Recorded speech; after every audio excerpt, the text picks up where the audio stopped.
The following show contains adult content. It's not our intent to offend anyone, but we want to inform you that if you are a child under the age of 18 or get offended easily, this next show may not be for you. The content, opinions, and subject matter of these shows are solely the choice of your show hosts and their guests, and not those of the Entertainment Network or any affiliated stations.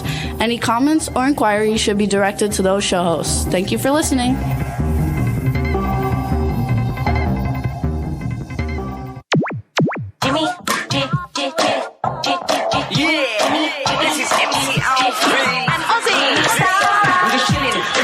Sitting down and designing, why every man in a thinking, what are we gonna be wearing?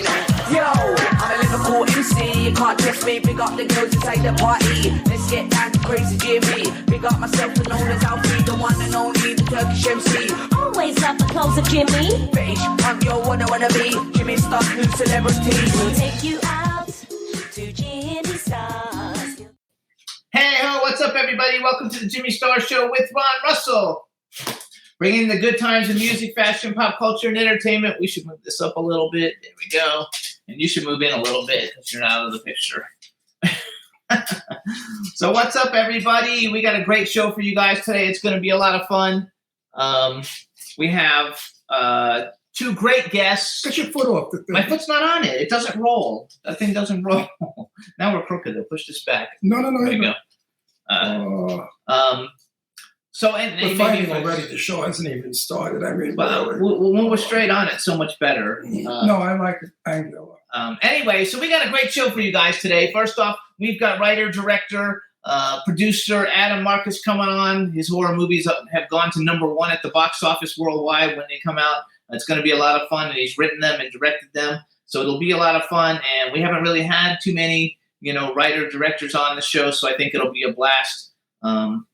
Then we have Monique Dupree coming on, and we met her many, many years ago at a convention. She's related to Tony Todd, the Candyman, and she's fabulous, and she's a lot of fun, and she does everything in the entertainment industry and in horror. So it should be a lot of fun. I also want to thank everybody for listening to the show. We hit number 90 in the iTunes charts this week. It's the first time we ever charted, I think, that I can remember.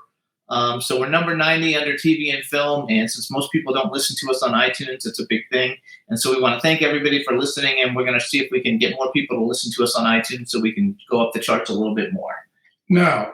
And this is my cool, outrageous man about town co-host, Mr. Ron Russell. I forgot. I'm not talking. I was all excited. I'm not talking to you because you're not really a kind, good man. I am too. I just forgot. I'm all excited about our guests. No, you're not. You know why? Why? You said something about me sitting on an angle, and you thought it was wrong because you like to be the director. The reason I'm sitting on an angle is I've had surgery on my neck right here, remember? And I'm not supposed to twist my neck, remember? Yeah. And that's why I'm sitting on an angle, so I could look at your magnificently ugly face. Oh, I didn't think you ever looked at me. I didn't think you ever looked at me during the show anyway. With a great deal of effort. I look at you. I try not to be nauseous, but I look at you just the same. That's nice. So there you go. You really don't care about me. Fabulous. You don't really care about me. That's why I'm going to see an attorney. Yes. Look how gorgeous he looks, you guys. Yeah, right. Like a wrinkled old Mr. Magoo. No, look, you look gorgeous. I look like Mr. Magoo. Look, but anyway, you look gorgeous. Let's not change the subject from your rude, No, we have to go to the next. Horrible hatefulness. I don't think you ever looked at it. I didn't really realize. I thought you always looked at it. Remember what the doctor said? No sudden jerks. Yes, he said no sudden jerks. No jerks. Twisting of your neck. But you guys, this isn't a permanent thing. He's healing. He's in the field. It's only been a week and a half, 2 weeks since the surgery. This was to prevent me from having a stroke. Everyone my age should have this done. There's an artery that goes up here that clogs, and this is what causes strokes and heart attacks. So they went in and they put a stent and a filter, and they cleared it so that no debris or garbage can go up here into my brain. Now, in doing so, when they went in, they found there was no brain. Yeah. So they said, you're medical science, history, because you're the only human being that can speak without a brain. And I said, yeah, a lot of people have told me that. I am brainless, and I speak without a brain. Anyway, let's get back to We have the chat room. No, let's get back to Jimmy, the hateful man. No, let's not. Let's talk about it. Let's say hi. You don't care about my neck. You really don't care. Of course I care about your neck. It looks like it's healing beautifully. It is actually. healing beautifully. But So what's up? Don Hinton is in the chat room. Hey, Stefan Dawn. Bella's in the chat room. We want to give a shout out to Lady Lake. She's under the weather. She did all our promos for us, but she sent me Lady Lake, what's a wrong? thing saying she's Are not you, well. are you pregnant? No, something about the smoke coming in from Canada. Oh, I thought maybe she was Like she's pregnant. ill from the smoke. Smoke from Canada. That's interesting. Yeah, everything is like going weird. Everything's going Smoke weird. is coming in from Canada. Huh. That's. I haven't heard about that one yet. There's all kinds of weird things going on in the world. We went, you guys, Friday night, last week we did the show for Night Mistress and all the casting, not all, some of the cast and crew were on the show. We got to meet everybody last Friday night. We had a great time meeting people. It was a lot of fun. And we went out and had food at a restaurant, and Ron smelled like garlic for 4 days. He had a great sandwich. Tell him you did. You said you loved the sandwich. We were at the Roosevelt Hotel, a very nice hotel in across the street from Madame Tussauds Chinese Theater. I loved the sandwich. It was a vegetable sandwich. It was eggplant, zucchini, all kinds of wonderful chicory, all kinds of wonderful vegetables stir-fried in the most magnificent garlic sauce. It was the best thing I've eaten in months, years, and a long time. Jimmy complained about my garlic scent all night long. Okay. He forgets that when I met him, I couldn't stand what he smelled like. He smelled like rotten human, like he was dead. He was decaying. And we found out that it was Mountain Dew. Yeah, you guys, Mountain Dew has formaldehyde. He drank, it has formaldehyde in it, and Jimmy smelled of formaldehyde. But he forgets that. So you see, it isn't all perfect. Marriage. Don't get married if you can get away with it. Yeah, right. No way, marriage is fun. It's not the best thing in the world. It's okay for a short time. Then after a while, it becomes really monotonous, boring. And then they want you to snap your neck and die, and they insult you about garlic. It was everybody was. So we bought 2 things of mint, you guys. The garlic was so bad, and he was apologizing. And you know how many people said to me, "Oh, they didn't mind it. They liked the smell." They loved the smell because most of them were Hispanic. Yeah. And Hispanic people love garlic, like Italians do. We use garlic in all our cooking, not like you waspy creatures. Actually, I like garlic. Food. We went to Florida when we lived on the East Coast. We went to Florida and stayed with Jimmy's dad in Palm Beach, and I was cooking and I was sauteing garlic and olive oil. Suddenly, Jimmy's father jumped in the air screaming, "What is that smell, that disgusting smell?" He ran around opening all the sliding doors going out to the balconies to get rid of the smell. And I said to him very nicely, I said, "It's garlic and olive oil. And when you cook garlic and olive oil, the smell is just incredible. Don't you eat in restaurants and don't you smell it in restaurants?" Anyway, from then on, I never cooked again. That's right. It was I didn't. You know what I did? For the boys, I threw steak at them. I watched them eat like lions, red, bloody meat, cancer-causing food, and the 2 of them ate it like it was going out of style. I like the olive oil. It wasn't me who said anything about it. I love the smell. Well, I had to train you. But when I met you, you were not a fan of olive oil. Well, I didn't eat a lot of Italian. I only ate chicken, which is still my favorite thing to eat to this day is chicken parmesan. But now I love eggplant. And I'm a damn good cook. Very good. So it's not like I make crap. I make everything homemade, and most of it by hand. I don't care for factory-made goods or canned goods. I eat very healthy, and I try very hard to. But there are times I slip up. But the majority of my days and nights, I eat very well. We want to give a shout-out, too. Hub Reynolds joined us. What's up, Hub? Hey, Hub. How you doing in the new house? Hub Reynolds? He's in the new house. Yeah, he's in a new house, and he has a new song coming out soon. Oh, yeah. Well, can we hear it, Evan? Well, it's not ready. Hub, are we going to hear your song or what? I'm not sure when he's doing the song, but I just know he's doing a new song. He's promoting that it's coming soon. Okay, good. We'll push it for you. This way you can make a lot of money. Absolutely. So you can, get horses and cows and buffalo and reindeer on your ranch. He wrote "I'm in love." I don't know if that means he's in love with us or if that's the name of the song. I'm sure he's not in love with you because you're wicked. Yeah. But maybe he's in love with me because I'm wonderful. Is that the name of the song, Hub? Let us know. In the meantime, you guys, we watched a TV show the other night. We only watched it for a minute because it grossed Ron out, but it was hilarious. And it's on HBO Max, and it's called Naked Attraction. And You got to watch at least one episode. It's basically like a show. It's a British show on HBO where all the contestants are naked from the waist down, and you pick if you want to go out with them based on their penis, and it shows it to them. It was hilarious. It was so funny. I almost peed myself. It was so funny. And then they also have women where you have to go and see from their, hoo-hoo down. And then they show the next batch, and then they show the face. They even showed a tranny. Yeah, so for those of you out there that want to know what a woman looks like after a change, you can watch this show. Now, I looked at all those penises, and I said to Jimmy, I really never understood how lucky I am.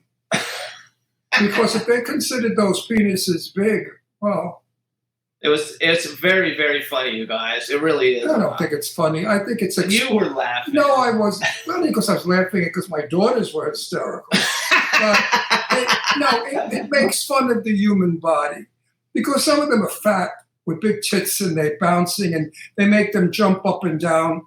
They're making fun of the human people. I don't care. That's not Showtime. That's a freak show making fun. And why do you have to show your penis to get on television? I mean, I don't know how you would even be able to keep a job. Like, I would think your job would No. I just think that we've gotten to the bottom of the barrel, and whoever is the producer of that show is a little deranged and is doing it for money. They're exploiting human people, women. And by the way, it's 6 seasons of it, too. I know that because people want to watch this. They love to see what other people look like naked. We all look the same. A woman standing up looks like a woman standing up. You don't see any difference.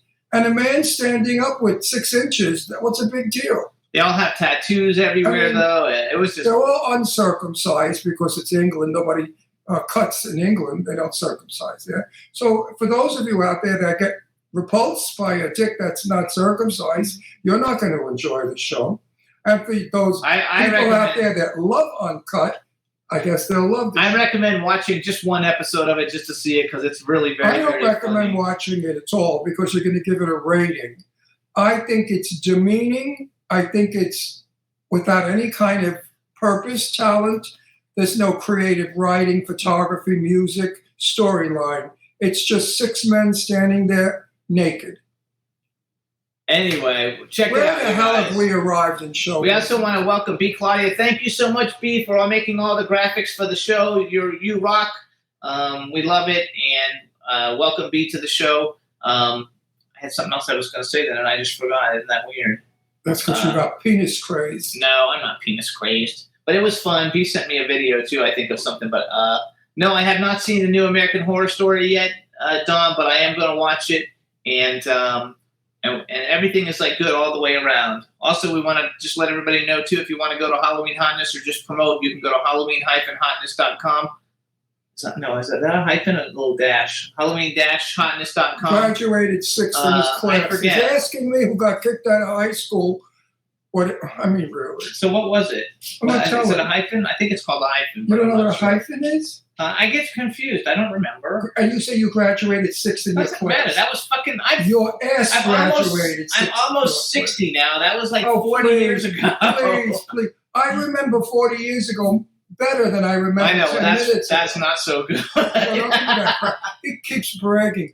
I graduated 6th in my class. I did graduate. That's in Florida because, back in those days, nobody went to school in Florida. That's not true. The New Yorkers, when they moved down to Florida and had children, put them all in private school because the schooling system was so bad in Florida. No, it's not. I'm talking about college. No, if you graduated 6th in your class in college, I could have, who got kicked out of school, would have graduated 1 in my class because I'm a lot smarter than you are as far as vocabulary, spelling, history.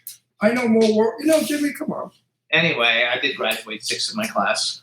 I don't know how he did it. He must have blown the teacher. No, never. So we want to also thank everybody for tuning in every week. Like I said before, you can hear us on SoundCloud, iHeartRadio, Apple Podcasts, iTunes, Spotify, Amazon Music, YouTube, Google Podcasts, Radio Public, TuneIn, Pandora, and Amazon Prime. Those are the biggest platforms, but we're also on about 140-something other ones. So you can get us on any of those platforms, and hopefully it all comes back and we can find out how many people are listening to the show. But we want to thank everybody for tuning in every week. It's a lot of fun. We're like some kind of fungus. We're all over. Yeah, we're all over. And fungus. Easy, greasy. There's a fungus among us. Remember that?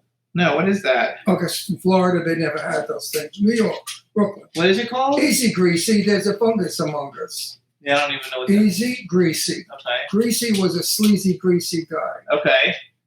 There's a fungus among us. A fungus is among us, which meant, watch out, guys. There's a squealer, a creep among us. All right? Okay. So that's what you say. Easy, greasy. There's a fungus among us. Okay. Easy, greasy. There's a fungus among us, everybody. God, give me strength. All right, so right now we're going to take a quick break. Let's take a little music break since we haven't done that lately.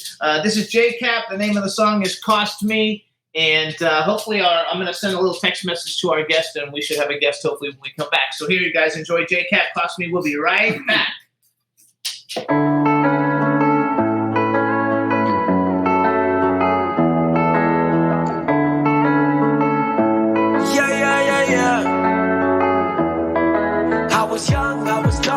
Money was so evil. Now you're tasting freedom. I relied on other people. Oh, silly me, penniless philosophy. I had no clue what it was gonna cost me.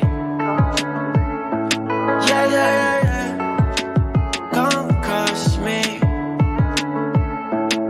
'Cause I had no clue what it was gonna cost me.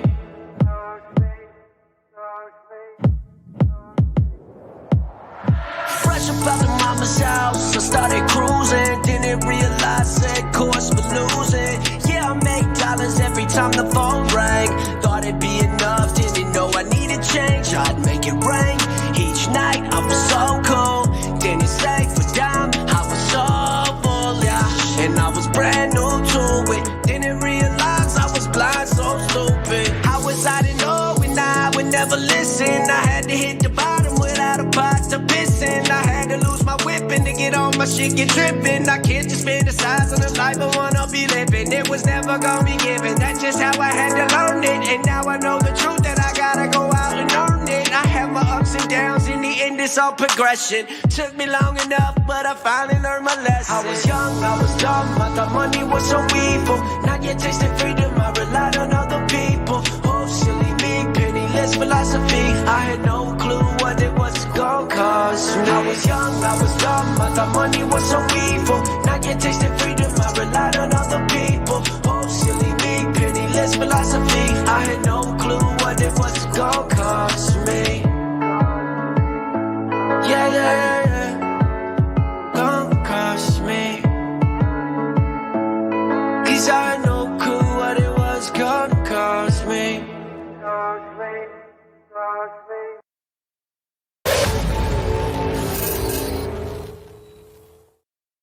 Hey, everybody. So that was JCap. Name of the song was Cost Me. We are going to bring our first guest on now. I'm super excited. Something new for the Jimmy Star Show with Ron Russell. Hello, Adam. How you doing? Say something. Hi, guys. Good to see you guys. How you doing? Good, and we can hear you really well, too. All right, let me make my introduction. All right, everybody, now we want to welcome to the Jimmy Star Show with Ron Russell, writer, director, producer, and sometimes actor, Adam Marcus. Hello, and welcome to the show. Thank you so much for having me, guys. I'm excited to talk to you. So before we get started, let me introduce my cool, outrageous man about town co-host, Mr. Ron Russell. Yeah, hi. Jimmy said you were big shit. I love it. A big deal director, producer, actor. Not actor. He said he's an actor. I know, but he's not a big deal actor. He's a big deal writer and director. Writer and director. Are you writing decent scripts? I hope. Trying my best. Not copycat scripts like every other movie we watch. No. Isn't it horrible how they start a trend and then everybody jumps on the trend and they do the same movie? Like 5 people get killed in a house. Oh, he did. In New York City. But I'll tell you something interesting. You guys know Mike Medavoy, right? The yes. famed producer. So Mike, Deborah, my writing partner and my amazing wife, she and I wrote a movie for Mike years ago. And he wrote this absolutely incredible book, right, about the industry. And the first thing in his book, and it was the first thing he talked to me, was he said, never follow trends, because by the time you're jumping on that bandwagon is over. Absolutely. And it's boring. Yep. So It's already been done. Hold on, we have a chat room with people in it. If well, you could- we know someone. I'm not going to name. hang on, let me say hi to the chat room. Why are you interrupting? Because I like to do that first before You we do start this talking. for every show. You interrupt. We're married. So I have a question. Is your writing partner is actually your wife? She sure is. I didn't know that. Does she part. I didn't know interrupt? that. Does she interrupt you when you speak? Constantly. Thank you. A married thing? By the way, I learned pretty early on, just like when she's talking, just shut my mouth. Just Oh, I didn't learn that part yet. I nod a lot. I think the problem here is if I stop talking, the show won't be No, number that's one not anymore. true. That's It won't. so It'll go back. bullshit. It'll be like what it was before I went on it 15 See, years. this dynamic though is fantastic. Like this is I live for stuff like this. This is perfect. No, 15 years ago we had like 3 people. That's not true. I came on the show. Now we have 5 million. I mean, it's got to say something, right? Love it. Other talks me. I mean, if he handled this show, you right now would be snoring. You'd No, fall it wouldn't. asleep. Anyway, please say hi to the chat room. We have a ton of people in the chat room. And then, because we have one person who never misses a show, and she's the biggest horror fan ever. I know No. Wait. Stop it. Don't. Again, you insulted her. No, I You didn't. said she's the biggest whore. Horror fan. How do you Horror. say horror? Not whore. Horror. It's by the way, it is the most easily missaid word. It really is, because it does sound like you're saying horror. From Connecticut, Or though. horror, you know. Yeah. He's from New Bullshit. York. Hey, me too, man. We had a guest on. She was lovely, and Jimmy said she was the biggest whore, and she just said, "What?" He called her the biggest whore. I No, did not. It's horror show. Anyway, Ron, are you a Bronx boy? Brooklyn, baby. Brooklyn, yeah, Brooklyn. Red Hook. Where I- all the where I the lived in Williamsburg for a little bit. Okay, so I come from with the gang. So all the mafia started in Red Hook. Back Damn in the Skippy, it did. so wait a sec. Say hi to the chat room, and then say hi to Dawn, because I'm sure she watched all your movies in the last couple of days, knowing you Have were I ever coming seen on. anything? Hi, Dawn. How you doing? Thank you. Thank you. Like, Hey, by the way, look, horror fans are absolutely, without any exception, the best fans in the world. They're the most loyal. They are truly an amazing crowd. It's why I'm always up for interacting with any of them. So I think it's terrific. So Yeah. you're actually from Connecticut, right? I'm actually originally from Manhattan. Then my parents split up. My mom moved to Connecticut, to Westport, Connecticut. And my dad stayed in New York, and I broke up my time between the two. So, but yes, I was raised in Westport, Connecticut. And you went to NYU to study film. I sure did. Like, I love it because you have a lot of accolades for people that might not know things about you. First of all, you guys, a couple of the things that you would know that Adam did. So he did Jason Goes to Hell, The Final Friday, and I read, because I was researching you, trying to find some different things, that at the time you were the youngest. First of all, New Line Cinema hired you, and you were the youngest director at the time, and it was one of the biggest releases that they had at the time. Was your Jason Goes to Hell? Yeah. Oh, he did Jason? Yeah, he's Jason. He does Jason, and it's funny because You are big shit. I literally 2 weeks ago I had a meeting with Sean Cunningham, and I know he was on our show many years ago. So let's talk about that a little bit, just because it's such an iconic movie. How is it that you got involved with Jason Goes to Hell and meet Sean Cunningham, and what was it like doing one of the biggest horror franchises ever to be released? Sure. Well, as you had stated earlier, I grew up in Westport, Connecticut, and that's where Sean grew up. Sean was a Westporter his whole life and into his adulthood. And in fact, his parents were also native Westporters. And so Sean's son, Noel, and I became best friends when we were 8 years old. Okay. And I loved I was a movie kid from day one. My whole family's in the industry. My uncle is a brilliant actor named Ned Eisenberg, who, if you ever watch Law and Order, every third episode he's on as a different lawyer. We lost Ned a couple of years ago, but he was one of the people who gave me really the bug to do what I do. And so even at 8, I was all about movies and all about telling stories. And so Noel's father, yeah. Were you 8 before you were 7? Just. That's a Mae West joke. I figured I couldn't resist it. It's good. So Noel and I found out that Noel's dad had made a porn movie. This was sort of the hubbub around the 8-year-old crowd. And so I started questioning him about it. He's like, yeah, but my dad's made a lot of other movies.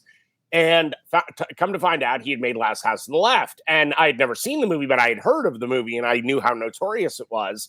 And so when I started hanging out at Sean's, anytime Sean was working on a movie, I was always there. I was always sort of in his face and on his shoulder and wanting to know everything about it. So around the first Friday the 13th, I PA'd for Sean for a short period of time. All child labor laws be damned. I was 10 years old on that one. And then I apprenticed edited for his wife, Susan Cunningham, who, God rest her soul, was an amazing woman and a brilliant editor. And I worked with her on the movie Spring Break, which I was 13 when I was working on that. By the way, the most inappropriate movie for a 13-year-old to work on ever. It is literally wall-to-wall boobs. That's it. That's the whole movie. Spring Break. I like to say I walked into the editing room, a boy came out a man. And so before you were 7. Exactly. So right after that, I created my first of 2 theatrical companies in Connecticut. And so I was 15 and I was already running my own theater and producing shows. And Sean actually got involved in that, like helped me with some financing at the beginning of the journey of that. And it snowballed. I ended up producing, directing, choreographing over 80 shows inside the time from 15 to 21. Oh my God. Yeah, it was amazing. And it was Connecticut, and this is the 80s where where theater made money, where like people would pay to see a show. The good old days. Those were the days. Oh yeah. Yeah. And so that boards. I'm more from the boards than the film. I did boards for 64 years. And we made money. Now you can't make money. Yeah. No, you can't. You can't. Wait, do you live in Connecticut now, or do you live here in LA? No, I live in El Segundo. I live right along the ocean. I love it out here. Actually, you gave up Connecticut for California? You're nuts. I really did. I really did. Connecticut. Oh, I love Connecticut.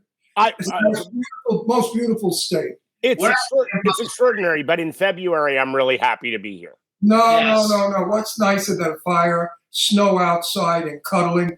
No, I love it. I love it until you get to the backbreaking of of shoveling the snow off the driveway so you can get the hell out of your house and get away from the person you were at the fire with. I'm just saying. Yes. Get away from the person with that's where Palm Springs is so freaking hot. I'm so sick of the heat. That's hot. Oh, no. That is hot. I'm sick of sunshine. I'm sick of the heat. It's monotonous, the same clothing, the same sweating, the same everything. I don't disagree with you. Look, it's why New York tends to be a much more fashionable place, is simply that you actually have to have fashion because you have to change your clothes. Yes. The holidays in Connecticut. Amazing. We don't have holidays out here. No. Everybody out here is an orphan. They have no background. They come from You're right. Ohio or something. You're right, but I will tell you something. Being a theater kid, what happened, why I love LA so much is that while I've been making movies and doing all of the stuff that I do, you're a rare creature. The what? You're a rare creature. I've never heard anyone say I love LA in 40 years. I do.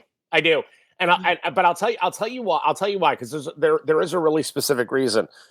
Coming out of the theater the way I did and loving actors the way I love actors, I've been teaching acting the whole time I've been making movies in LA. I've run a studio, Skeleton Crew, which is my production company, is also the name of my theatrical company out here. And slowly, Adam. Give us those names again slowly. Sure. Production company. Your production. Skeleton Crew. Skeleton Crew is Skeleton Crew. Mm-hmm. Which is my philosophy behind filmmaking and around theater, which is, I hate the bloat of the Hollywood system. Like there's just so much extra bloat that you end up with, people being bored on set. Whenever I hear anybody say, oh my God, set is so boring, I'm like, what sets have you been on?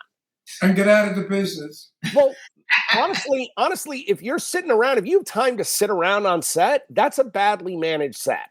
But you know what? That's why films today are so bad. I'm from the olden days.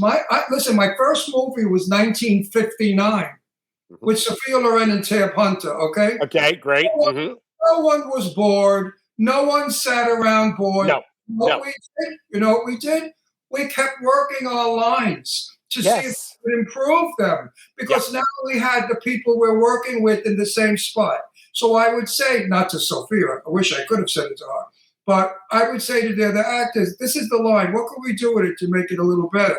Don't tell our director, you know who he was? Who? Nobody. Nobody big at all. Yeah, it was. What's his name? I forgot. The biggest director in the world. Oh my God! But he's way up there. I'll tell you. Hold on. The biggest director. I forgot my director. He had trouble with me all the time because I wouldn't. I wouldn't keep my helmet over my. I was a soldier, and I wouldn't keep my helmet over my hair to cover my hair. I kept pushing my helmet back, and he kept coming over to me. Soldier, your helmet. Sidney Lumet, my director, who I used to argue with. My first movie. One of my heroes, one of my true heroes. Well, I was 19, and he got a kick out of me because I think he thought I was a ballsy kid. Sure. That's very Sidney. Yeah. Because I said, no, I have beautiful hair. Why should I cover it? He said, because we want you to. But you know what? Wait, Adam, when you see the movie, it opens in a railroad station as a bunch of soldiers. Sophia and Barbara Nichols walk by, and we yell and whistle. My helmet is back. I'm the only one with hair. So they left it in. They gave it in. That's amazing. That's beautiful. Truly. I was 19 years old. I thought I was a star. So what were some of your, like when you're growing up, what were some of your favorite horror movies? Well, I mean, look, I was one of the first people in the world to see Friday the 13th. So that was absolutely one of the movies that, that was formative. But I will tell you, The Exorcist is there is none better. The Exorcist, Jaws, The Shining, The Thing. Yes, they're the ones that everybody talks about because they are truly the gold standard. Rosemary's Baby. My grandmother actually dated Ira Levin when I was a little boy. There's a lot. Rod Serling was close with my mom. So, I mean, there was a lot of interaction, and especially in Westport, Paul Newman lived down the street. So it was that kind of community. It was like, it was really, I mean, I was doing play readings with Keir DeLay when I was 11. Yeah. So, I met here years ago. Good looking. An amazing, beautiful man. Just a great man. Way back in the early 60s, we had censorship in film. You couldn't show blood. You couldn't show the actual stabbing. You couldn't show any of that. Sure. People would be appalled by it. Yeah. Then we all went to the movie to see this stupid movie that we thought would be a joke, and it was called Night of the Living Dead. It's amazing. And we all walked out of there terrified, horrified, and scared shit. I have to date never seen a film that has affected me as Night of the Living, the black and white. Night of the Living Dead, 1962 or 3, I believe. And Psycho, I thought. Psycho was sick. No, Psycho. No, Psycho is 1960. Psycho is 60. 60 was Psycho. I think we saw Psycho first. Yeah, and then Night of the Living Dead came out. Oh yeah. Right. Well, Night of the Living Dead was the late 60s, and why I know that is because what's amazing about Night of the Living Dead and why that movie is so remarkable. Everybody always go, oh, it's a zombie movie. Yeah, yes, that's the trappings. It's not a zombie movie. It's a reaction to the Vietnam War, and it's a reaction to the civil rights movement. And he melded those two ideas so brilliantly. I mean, we Really. look at that film now with the glasses of today on. We don't see Now, not only like how shocking it was, but how progressive it was. The lead of the movie was an African-American man. That was unheard of. That didn't happen. Adam, the reason Night of the Living Dead was so effective was it was shot like a reality show. You bet. It wasn't on Hollywood Dracula Bela Lugosi. No. It was actually like, oh my God, I was in Pennsylvania and I was in that farmhouse and these things are breaking in to eat us. It was a wonderful show. Yes, I it's still applaud wonderful. it. And it's never been outdone yet. But George Romero is really one of the most unsung heroes of our industry. I'm actually my company Skeleton Crew is making a documentary that the fans wanted. This was actually kind of a thing that we're not allowed to mention. Yeah, we are. Don't. Oh, sure you can. Oh, You know, you if can. the writer strikes over. If the writer strikes over, he can do what he's a writer. Oh, yeah. No, I'm allowed to talk about. By the way, it's a documentary. I'm allowed to talk about that even when the writer strike. I'm allowed to talk about that. Without getting in trouble. Yeah. No, you're fine. We're fine. We're absolutely fine. We're great. No, we would have scheduled this interview differently if the writer strike was still going on. I wouldn't be talking with you. We're good. We're good. But I will tell you this.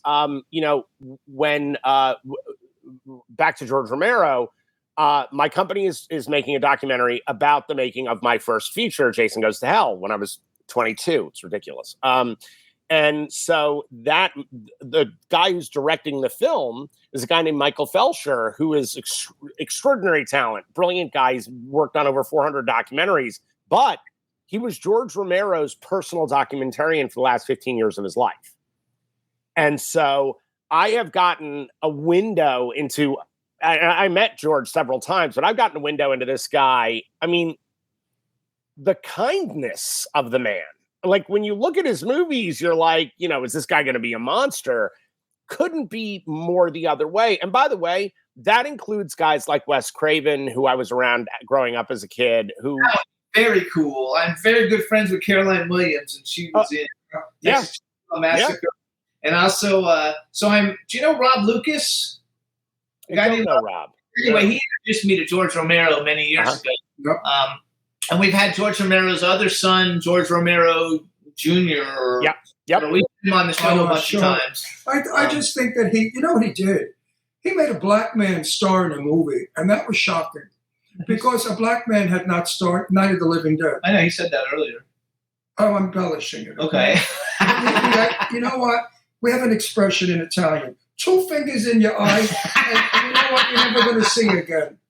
But anyway, he was the first one to really bring it together racially. Yep. Because the black man was with the white woman. And that was unheard of back then. And he continued that in Dawn of the Dead. Same thing in Dawn of the Dead. So he was an innovator. He was a terrific person. But again, you talk. Look, the greatness of horror movies and where George is sort of a captain of this ship is the idea that the best horror movies are not about the monster.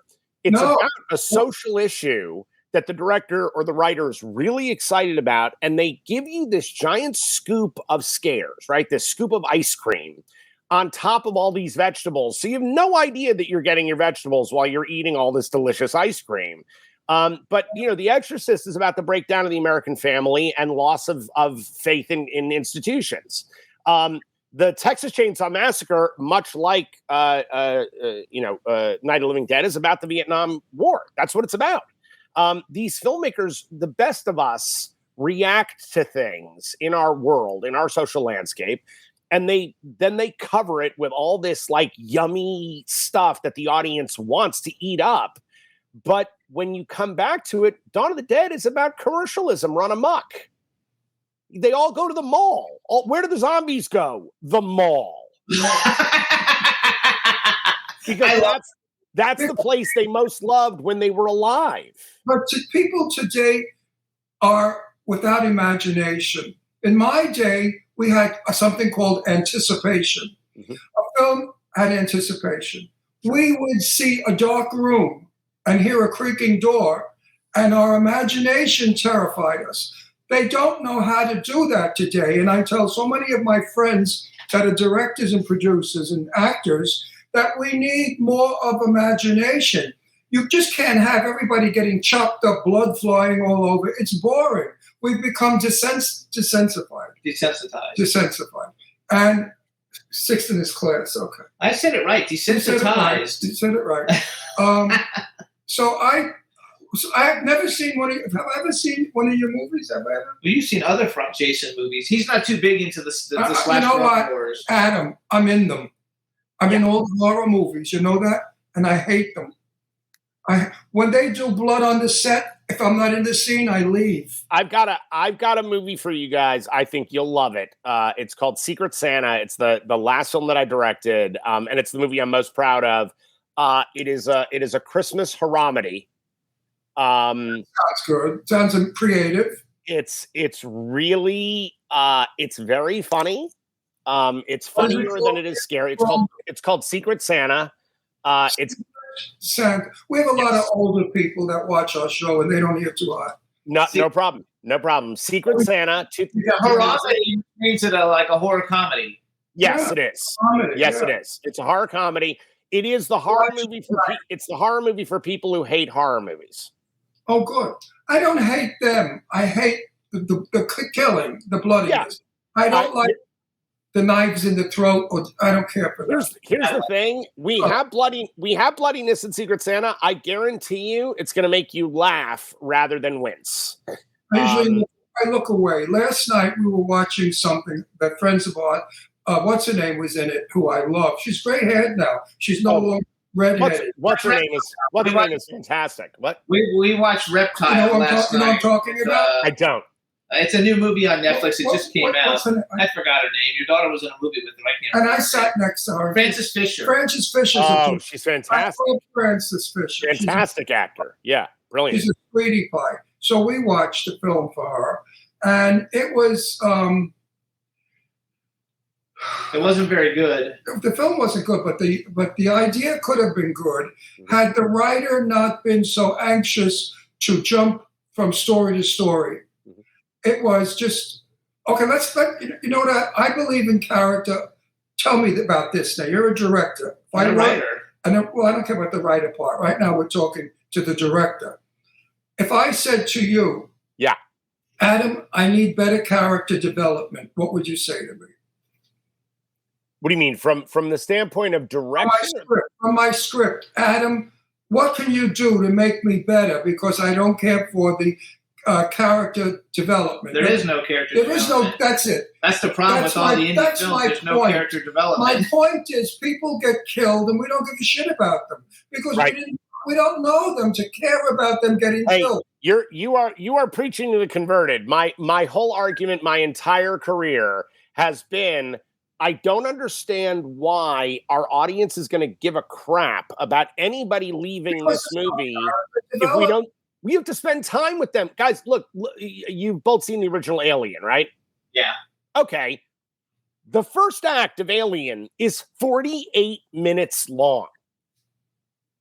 You spend so much time on that ship with that crew of people, knowing how they're having union disputes. Exactly.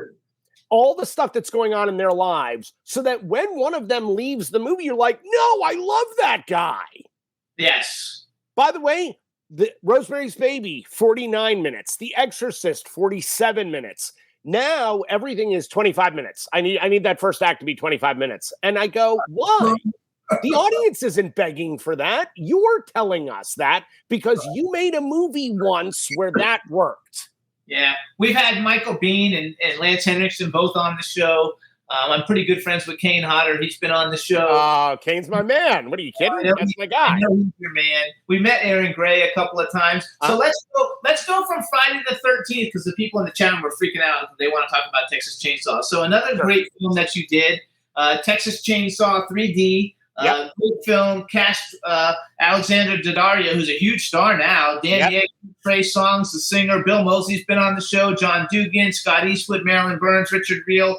Great film. Went to #1 at the box office. You wrote it. Now, that's the second. Hold it. You wrote Texas Chain Massacre? One of them. Yeah. You are big shit. Yeah, he's big shit. I told you that. But you're really big shit.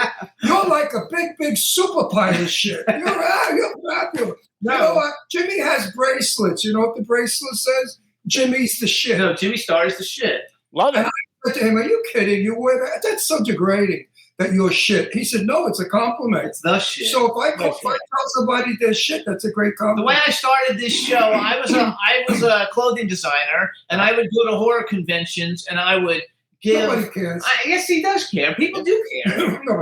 Anyway, I would give clothes to the people who, and I became friends. That's how I got Malcolm McDowell on the show, Lance Henriksen, Clive Barker, all the biggest icons are all friends of mine because of that. And so I made the thing called Jimmy Star's the shit, and I had videos with Doug Bradley and Clive Barker and everybody saying, hey, I'm Doug Bradley and Jimmy Star's the shit. And that's how I built the show. You know, we had 1 million followers our first within like 6 months. We had 1 million listeners of the show. Mm-hmm. And that's how we did it. Now that we're name dropping, Jane Russell was my best friend for years and years. We hung out together. That's how come I'm Russell. He'll know Jane Russell. I took Jane Russell. You know, of course he knows. No, I said he'll know Jane. Of course he knows Jane Russell. I took her name.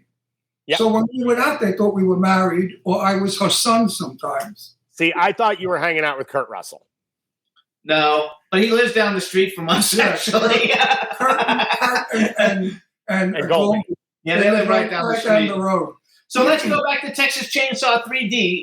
Sure. Everybody in the camera watched it recently. Again, now you're brought into another iconic franchise, you know, that you did. How did that actually come about? Like, I guess you had already built a name for yourself. We had, and Deb and I. But here's what's so funny: our management company at the time were the same people who were Twisted Pictures, so it was Evolution / Twisted Pictures. Huge. So they wanted us to do the movie. They had already had another script written that was being blocked. The studio hated it. They were throwing it out and starting over. And so they came to Deb and I came up with a story.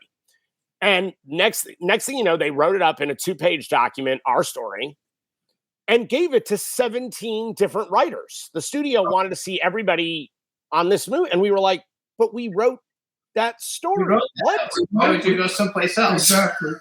They do that. And then we had to pitch our own story to the studio. I'm like, what is happening? So what's amazing is that somehow we told our story better than anybody told our story, and we got the job. So it was actually like a hard-fought situation, even though like our company wanted us. So we ended up, writing the movie, and look, Alexandra Dario, one of the nicest people I've ever met in our industry. She's a doll. Couldn't be sweeter, and super talented and beautiful to look at, and all of the things that you need for that kind of movie. Ultimately, we're the movie that kept Django Unchained out of the #1 spot. Yeah, I thought that was the coolest thing. I read about that today. So Django Unchained, an Academy Award fucking win movie, and his movie beat it at the box office. I tell you, his pile of shit is growing by the minute. Just the biggest shit in Hollywood I know. So what do you think? What do you think about? By the way, I think it's super cool that you've worked with Sean Cunningham. Because Sean Cunningham is awesome. What have you got right now coming out? Let's plug it. I love it. Well, the aforementioned movie Secret Santa is going to be finally getting distribution in the U.S. the end of this year, which is fantastic. I can't announce who yet because they're making the announcement, but it is coming at the end of the year for this Christmas. I am currently editing the documentary that I spoke of, Hearts of Darkness, The Making of the Final Friday. That one will be out at the beginning of next year, and it's already in many festivals that I can't talk about until they make the announcement, but I'll let them do that. I'm doing a film right now called Orpheus Falling, which is a little bit of a nod to Taxi Driver. Oh, wow. It's the darkest movie I've ever made. It's not a horror film. It's a thriller, but it is, it's about some real stuff that I have a real belief in trying to expose a little bit. We're also doing a movie next year called Domestic Terrorist, which we're shooting in Kentucky, which is a film that is decrying sort of the state of affairs right now of what's going on. And I've got 4 horror movies that we're doing right now. My favorite of which is called Fat Camp Massacre, which is Fat Camp Massacre, which will be for people of size what Get Out was for people of color. Okay. Oh my God, that's hilarious. So I think that I love all that. I love all the stuff, and I love that you're doing some of a little bit of everything. Yeah. How come we've never met you? We meet everybody important, so how come we never met you? Actually, believe it or not, the way have we met you? No, we have not met. We have never met. There's this really nice guy who made great promos for the show. We need to give him a shout out. Mako VJ Productions, Jefferson Mako Francesco. I don't know how you pronounce his name, but he does all kinds of great promotional stuff on Facebook and for Ray and a lot of people. He's fantastic. Been a friend for years. He's lovely. Hello to him. And so he sent me this message saying, hey, have you ever had Adam Marcus on your show? And I said, no. And he said, would you like to have him on the show? And I said, let me go see everything he's done. And then I said, yes. And he introduced us and got me his email. I'm going to pay you the greatest compliment. You're the kind of director that I look forward to working with. Oh, Ron, thank you. You and I are on the same page as far as film and acting goes. Yes. So many... I hate to say it because I can't even say it, but I will say it. Because I get in trouble for everything I say. I was on a film just not before the strike, and luckily the producer and director listened to what I said. And I said, listen, could we please have a rehearsal? Right. And they said, oh, we don't do rehearsals. I said, let's just do it for the hell of it. Let's make believe we're going to do a rehearsal. And we did a rehearsal. And the producer and the camera people came over to me and they said, Ron, that was amazing. And I thought to myself, what fucking business am I in? That they thought a rehearsal was amazing. I was able to talk to the woman that played my wife, and I had to carry an apple pie in. And I thought it was just boring with the apple pie. We've got to add to it. And I said, when I presented it to my son-in-law, I said, here's the apple pie, and don't eat all of it, save me some. And they thought that was genius. And I thought to myself, what business am I in? What's wrong with these people? Wait, you mean you added character to your dialogue? That's crazy. Listen, you don't walk in someone's home and say, here's an apple pie. No one does. And then walk by. That's rude. Yep. So, but they don't get it. They don't. Now we're in a scene where I shouldn't tell it. I can. My wife and I are driving and it's icy. And the car is going out of control. So the camera's behind me. Yep. Well, of course, it's California. There's no ice. But I pretended there was ice. I kept turning the car and shouting, oh, my God, we're sliding. And my co-star was terrified. She was screaming for real. And the cameraman was getting nauseous. Jimmy wanted to vomit. I was in it watching. He got out of the car and he threw up. But you know what? My producer said, Ron, that was brilliant. Wait till we put the CGI in it and make it icy in the car. I won't say that. What happens? Let me tell you one quick story regarding this and how important what you're saying really is. So this last film, Secret Santa, we shot in Big Bear, right? And I had my actors, because I work with 60 actors every week, the same group every week for decades. And we go up to Big Bear. There had been a 5-foot dump of snow while we went up the mountain.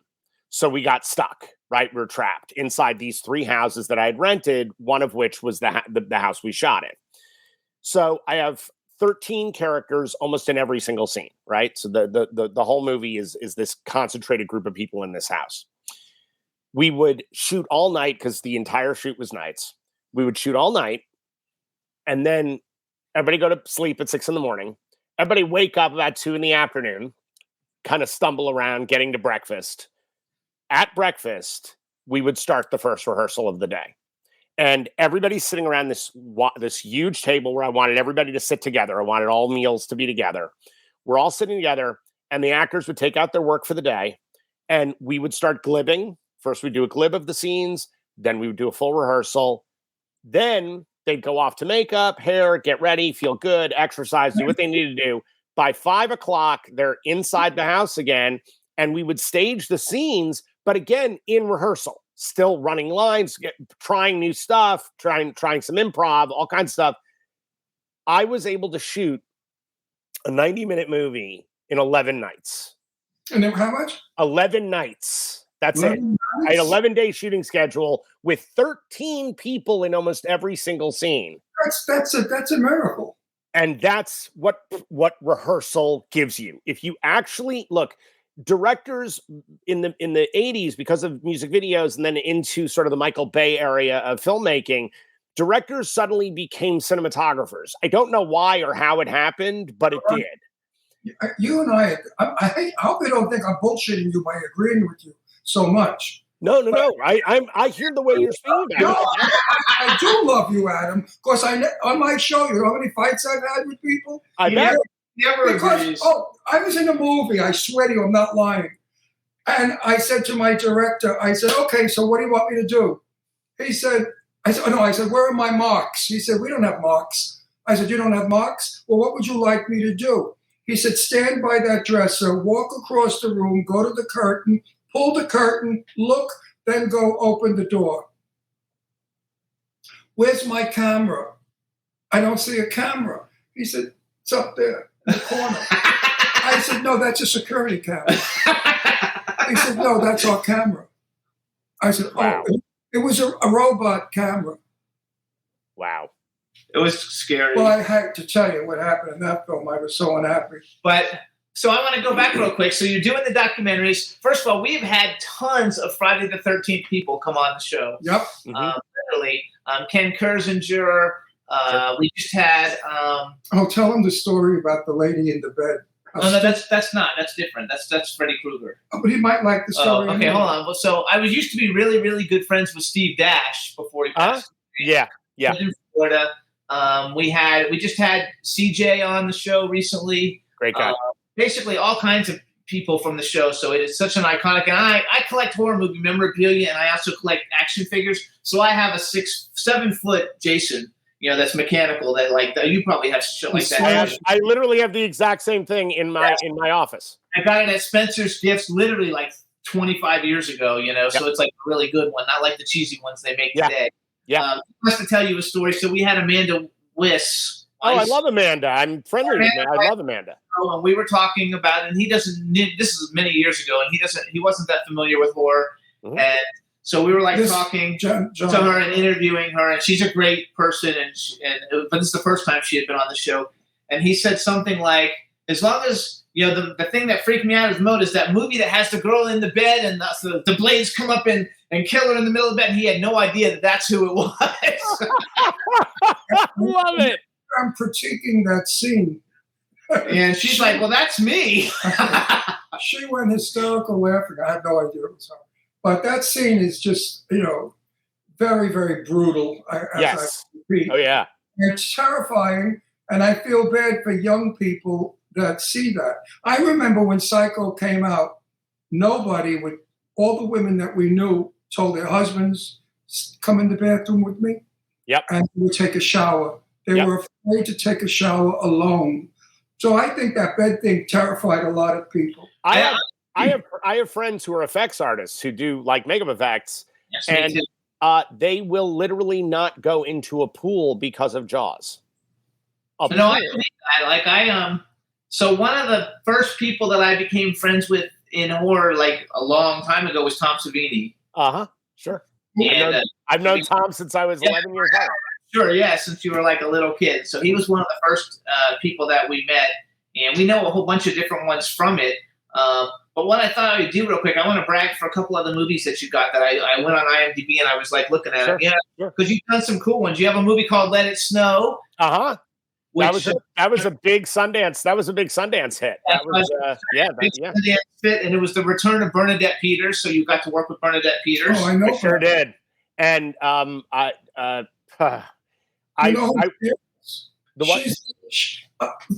know Bernadette before she became Bernadette Peters. Her name is Lazara, and her father had the best in Mineola, Long Island, Italian bread. They used to make it. It was a bakery, Lazara's Bakery, and she was this little Italian girl who I knew from bumping into it because we came from similar towns, and I knew she wanted to be a star or whatever. And then I saw her in Dames at Sea. And I went backstage and I said, Bernadette, you're going to be a great big star. She said, oh, I hope so. And then many years later, I ran into her again. I said, remember me? She said, oh, yeah, right. She said, you know what? You were right. I said, good for you. Good for you. We Italians, I'm a Jew also, so I'm an Italian Jew. We Italians have to stick together. Mm-hmm. I love it. So then you've also got Conspiracy, where you're the writer and the director. I love Jennifer Esposito. I love Gary Cole and Val Kilmer. I mean, like, what a great cast. And are these? Can we find these streaming? Some of these? You bet. Oh, they're all of them are out. All of them are out there. Are you on YouTube or one of those things? I think Tubi has a bunch of them now. So I know Tubi has Let It Snow and Conspiracy. Then you have Momentum. We watch all the free ones. Sure. Yeah, no, but Tubi is free. You can go on Tubi free. Yeah. I have a film on Tubi right now. Adam, we watch. This is no lie. We watch 2 movies a night, 7 nights a week. No, not 7. All week long. Not every night. We don't watch them on Mondays. Oh, no, we play cards with my daughter. But so 6 nights a week. Why? Because we have directors, producers, writers, and friends that are Everybody's coming on. We have to watch some of the stuff. So we watch all of our friends' work. So if we had to pay for that, it would be a fortune of money. But you know what? I will send you guys. Look, I will do this with Conspiracy. With Conspiracy, my Val Kilmer movie, I will send you a personal link to the director's cut of that movie, so you can actually see. I want to see the Christmas one tonight. It's not out yet. We can't see it yet. I'll hook you guys up. Okay, perfect. You're like a hooker. Nothing but a whore. You get us hot, and then you dump us. I want to see that. Honey, it's exactly what my wife says about me. Exactly what she says. Really? Verbatim. All excited about this film, and then now we can't see it. She also has another big film called Momentum with Morgan Freeman, James Purefoy, Olga Kurylenko. Yep. Momentum was a movie that was on the blacklist in Los Angeles, which is I'm sure you guys know the blacklist, but it's the best scripts not made. Yes. And it was on that list for 20 years. Wow. It was one of the first things my wife and I wrote together, and we finally got it made in South Africa with this unbelievable cast. And the only reason it happened was Clint Eastwood got a copy of the script from the producer who was trying to get the movie put together. Clint Eastwood read the script, went to his agents and said, "This is the single best genre script I've ever read." And immediately we had a cast, like next day. That's so sweet. Yeah. You gotta like It's amazing. It's actually amazing. But no, that's also a movie that's on Tubi as well. So that's out there. That's out there for free. Before we go away, I just want to say I look forward to meeting you one day. I would love that. And chatting with you, because I think that maybe you and I together, if we have some moron with us, we can teach them how to do a film. Yes. So I have many morons that I see. Oh, I sit with morons for days. We go to dinner with them, and I love how they open up with, and my film, and then I hear what they're doing with their film, and I say to Jimmy, another piece of crap. And then they say, Ron, there's a part for you. I say, oh, gee, I can't, that. No, I don't think, no dogs. Listen, I was in one dog called Croker. I never live it down. Tony Curtis was a good friend of mine. And he was outrageous as I am. In fact, I said to him, what did Janet think about Hitchcock when she did Psycho? He said she loved the part. And she loved the idea but she didn't like him because he was anti-Semitic. Yeah. Isn't that funny? And I said to Tony, you know what? He hit on, Tippy Hedren's a good friend of mine. I mean, he is. I know Tippy forever. And Tippy said that Hitch hit on her all the time. All the girls got hit on. And I said to Tony, how come he never hit on Janet Leigh? He said, because she was Jewish. I said, really? What, her pussy wasn't a woman? I mean, what, Jewish women don't have pussies?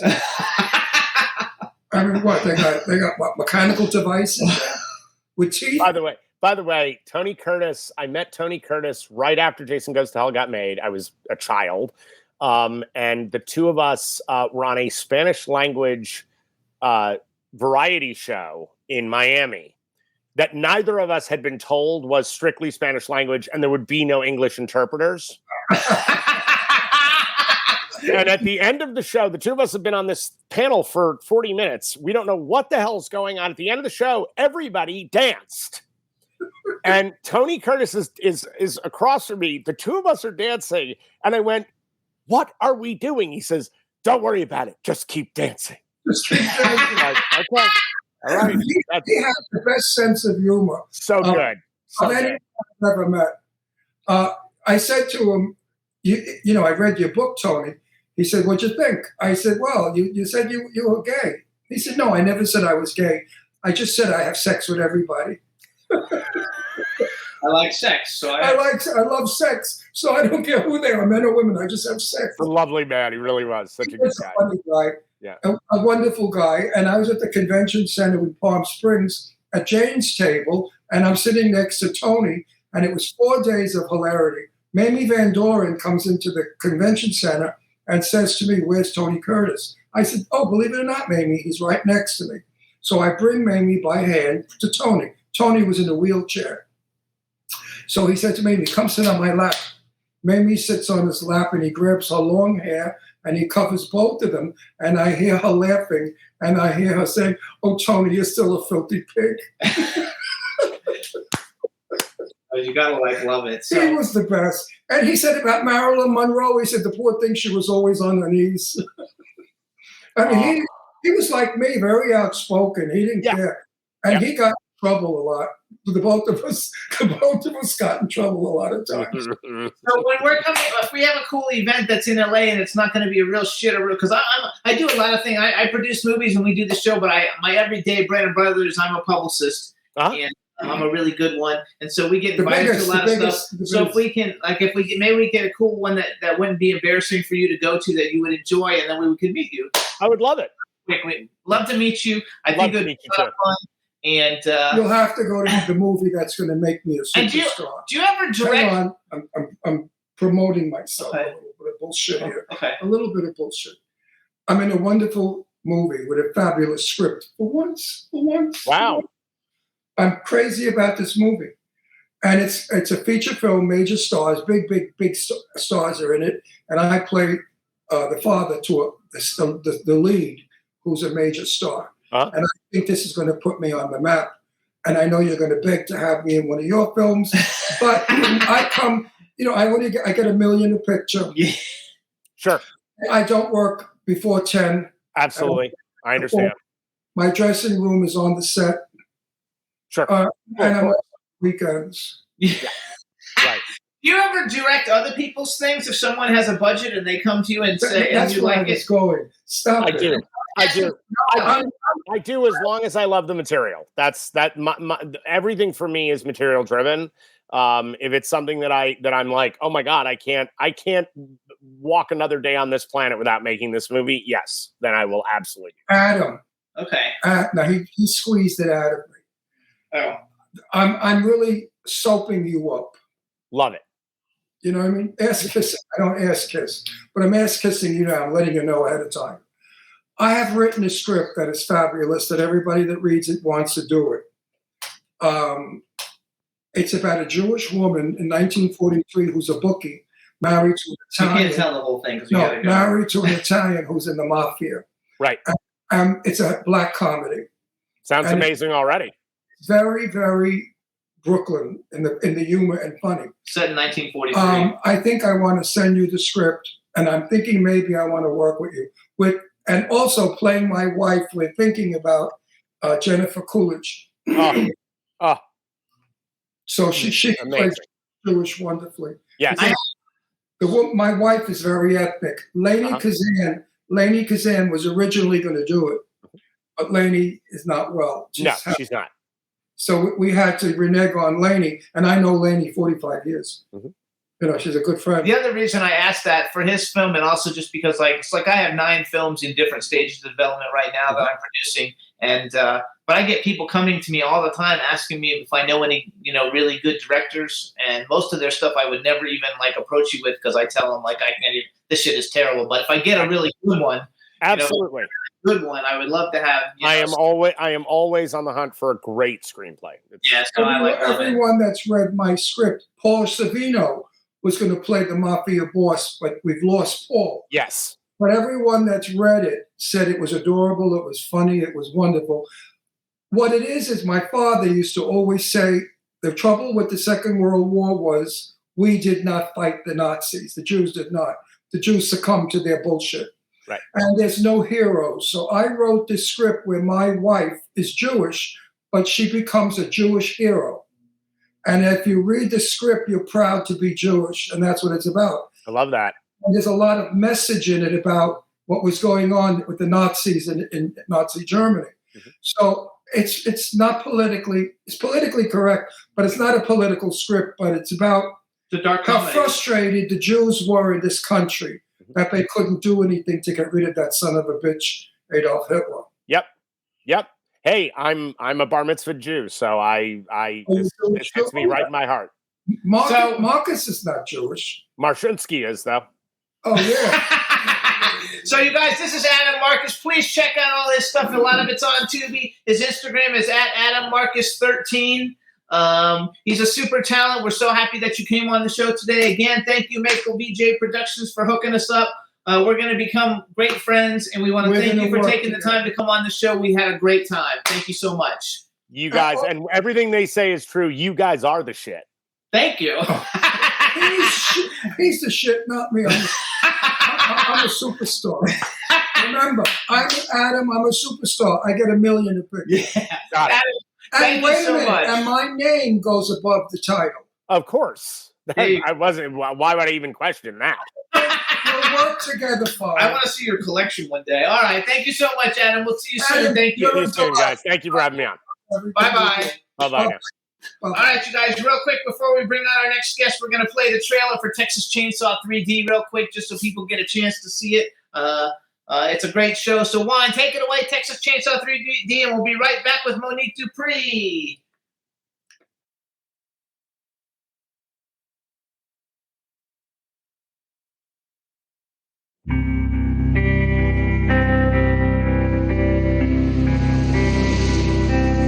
Beast in me. Did you know anything about this place? Just the address. Is caged by frail and fragile bars. Wow. Restless by day and by night, rants and rages. Look like Granny likes to play a little pool. What exactly did Granny do for a living? I have no idea. I just learned about her yesterday. The beast in me. God help the beast in me.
you guys. So that was Texas Chainsaw 3D. We're going to bring on our next guest real quick, though. Before we do that, we want to give a shout-out to Francisco Roman, who's in the chat room. Frankie, what's up? Frankie, baby! Yay! So Frankie's in the chat room, you guys. We're going to be working with him in the very near future, and he's one of the coolest guys in Hollywood. Now let's bring on our next guest.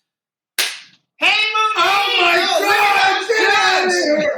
Get Monique! Get out of here! Monique! Oh, my God! Hello. Oh, my God, Monique! You get more gorgeous with age. Look at those markers. Monique! Jesus Christ, they got big. Holy shit. Monique! I miss you guys. I miss you, too! It's been too long. And look how I know. It's grown over the years. Well, I gained a little bit of weight, and so did they. So You still have that great body, God, right? you look gorgeous. thank you. Everybody out there, she's got 10 children with a body like an 18-year-old. It's amazing. It's a joke. Right? Oh. Remember how I couldn't believe you had 10 kids? No pot belly, nothing. No. I got to keep working out. I mean, I wrestle You're now. still a beautiful girl. You're still a beautiful Thank you. Thank you. I appreciate it. All right, everybody. Now we want to welcome to the Jimmy Star Show with Ron Russell, screen queen, pro cosplayer, performer, actress, burlesque performer, wrestler Monique Dupree, the original Gata. Yay! And one of the sexiest women I've ever met. Thank you so much. Thank you. I appreciate you.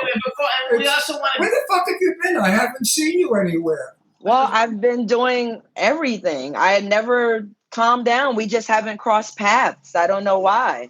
we live in California now, so we moved. Before we were in Pennsylvania, and now we're in California for the last 5 years. Yeah. And I do a lot of East Coast and Midwest stuff. So that could be. How long has it been since you looking? 9 years. 9 Yeah. years? 9 years. You I know know what? No bullshit. You look the same as you did 9 years ago. Oh, thank you. No, black don't crack. It sure don't crack. Can't crack. Black don't crack. No, you look. So, any more kids? Did you shoot out another one? No. I have 13 grandchildren, but I still have 10 children. 10 children and Now, 13 wait a minute. grandchildren. Question. How broke do you get at Christmas? I'm already broke now. Approaching Christmas. Yeah. I get broke around Halloween time and then going into Christmas. Yeah. It's a lot. Those children and grandchildren.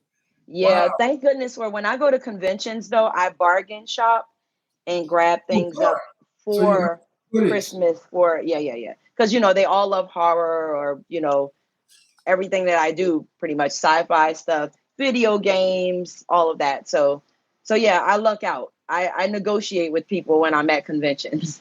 Actually, I got a message from Angela Joseph. She told me to make sure I say hello to you. I think you were just at her in a convention, right? We were in Denver at Colorado Festival of Horrors together. Yes. I love Angela. She's awesome. We call her Angie Baby. Angie Baby. Yes, I can see why. Angie Baby. I haven't seen that bitch in a long time either. Nobody loves me anymore. I love you. I never stop and I never will. Good, me too. You're one of the best people I've ever met. So I have a question. You really are. What and your uncle's okay. My brother. Your My brother. Sorry. Yeah. Brother's it's okay. You guys are brothers, Tony Todd, the Candyman. Yay! So I have a question though. What happened? I'm sorry. Oh, she got closer. So I have a question. What is the THA? What is the original Gata? What does Gata mean? I'm stupid. Well, Gata is Spanish for cat. Oh. And the original Gata was taken at the time, so I trademarked the true original Gata.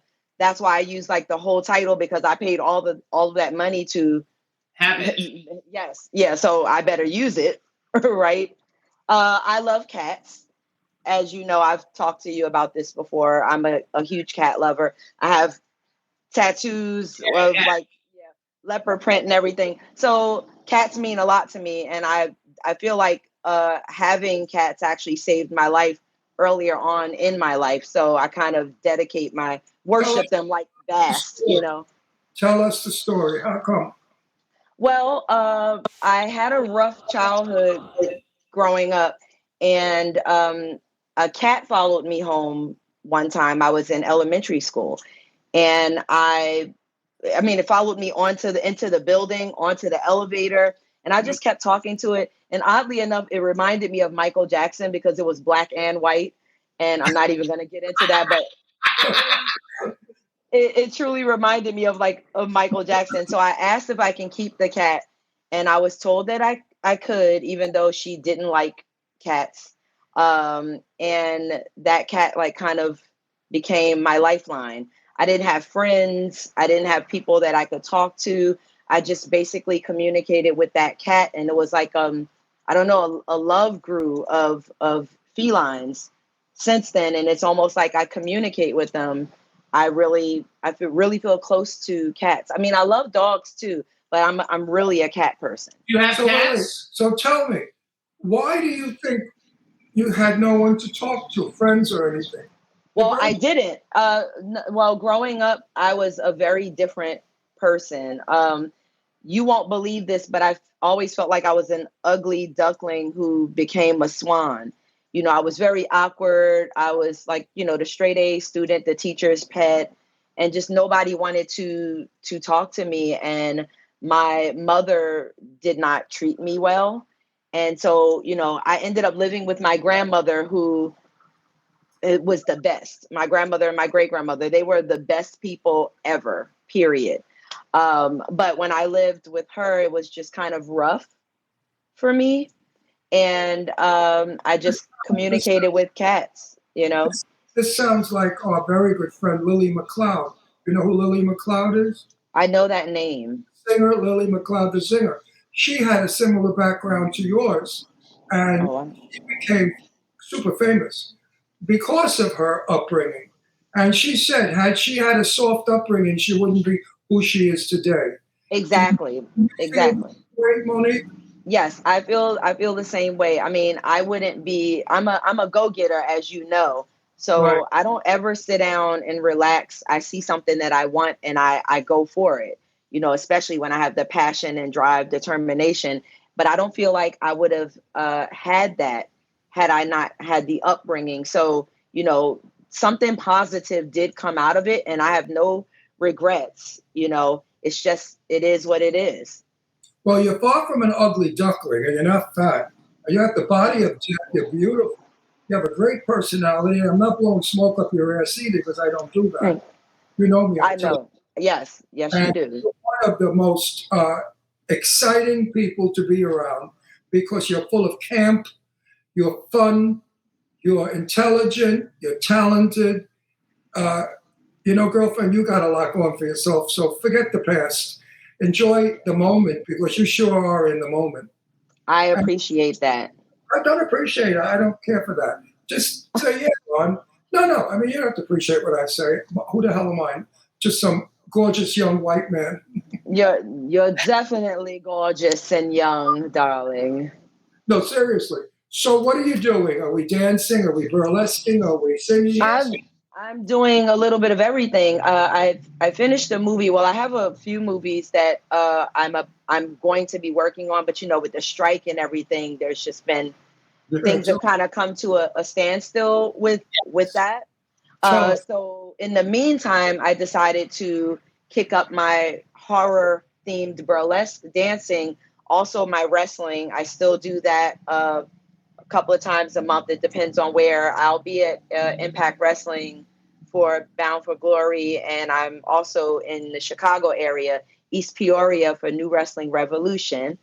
I have a movie that is screening called The Beautiful People in Ohio, but I'm going to be at Fayetteville Comic Con, so I'm unable to make it to that premiere. It's like I've been all over the place. I'm in Dallas right now. As soon as I go home, I will be a guest at StellarCon the 7th and 8th of this month in Bel Air, Maryland.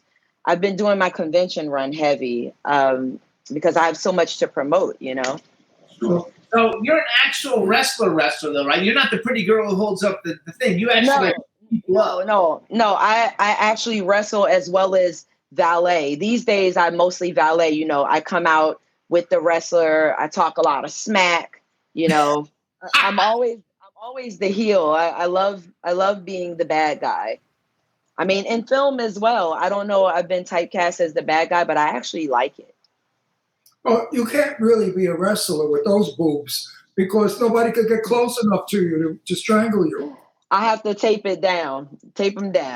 What size boobs are you? What am I now? A 36H. H? They have an H? That's an H for hallelujah. They're actually a lot smaller than they used to be. And this is a good bra. So, well, kind of a good bra. So you're in Texas right now. Let's talk about your burlesque. So you're stripping on stage, right? Yes.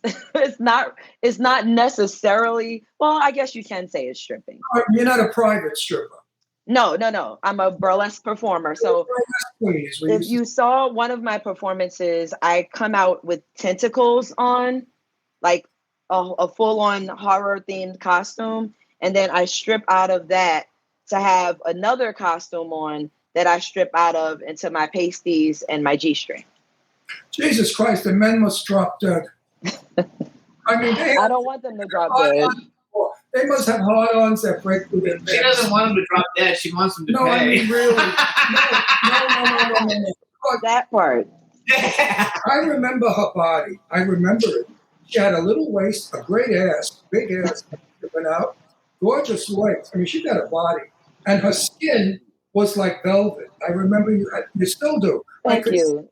On camp, stop thanking me. Just say yes. I like to take care of myself. It's important. You have silky skin. Your skin is beautiful. And your body skin was silky. And that's sexy. What do you eat? Do you eat junk food, McDonald's and shit like that? No, I don't eat McDonald's and shit. I mean, once a year, I'll have McDonald's. I'll have like a fillet of fish and some French fries. Right.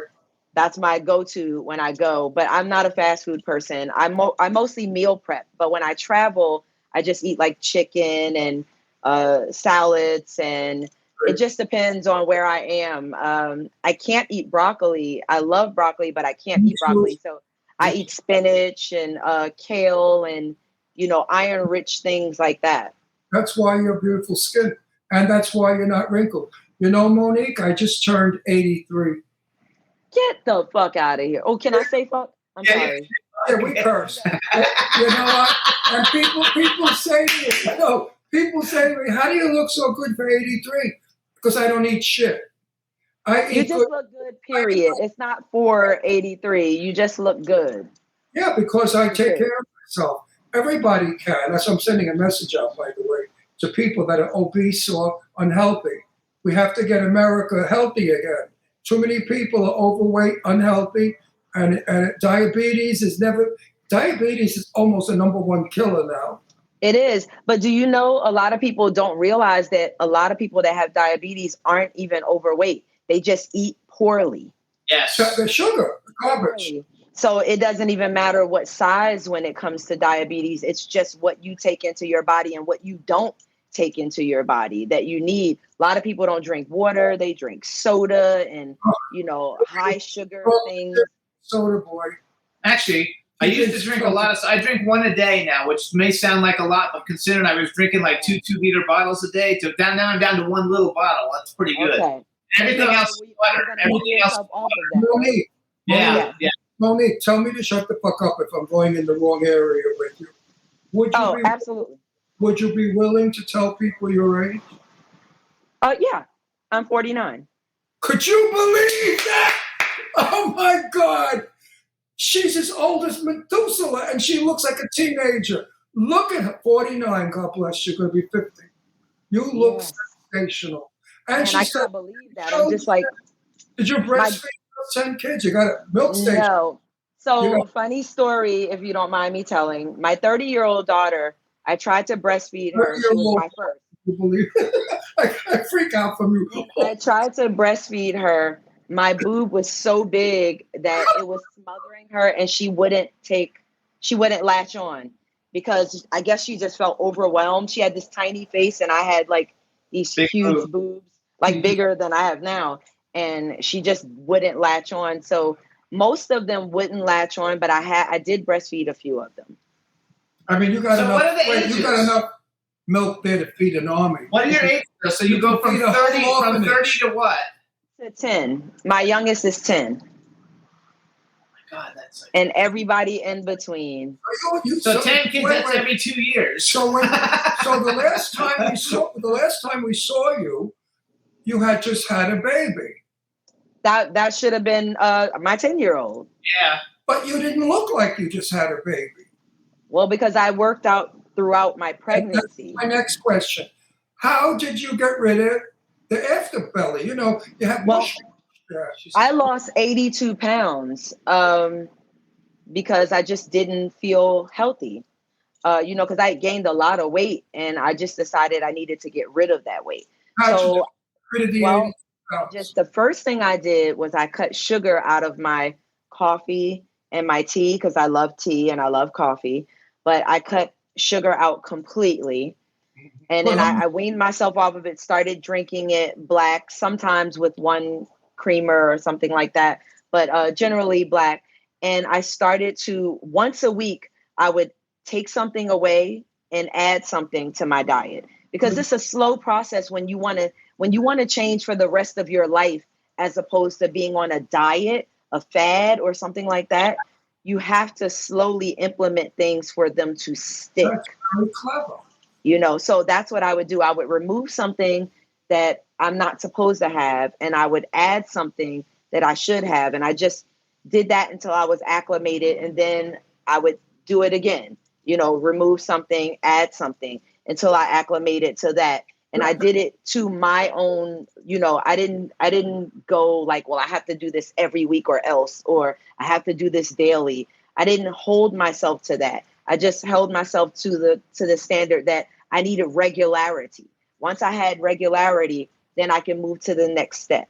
And I did that before I even worked out or did anything like that. I also take the steps a lot.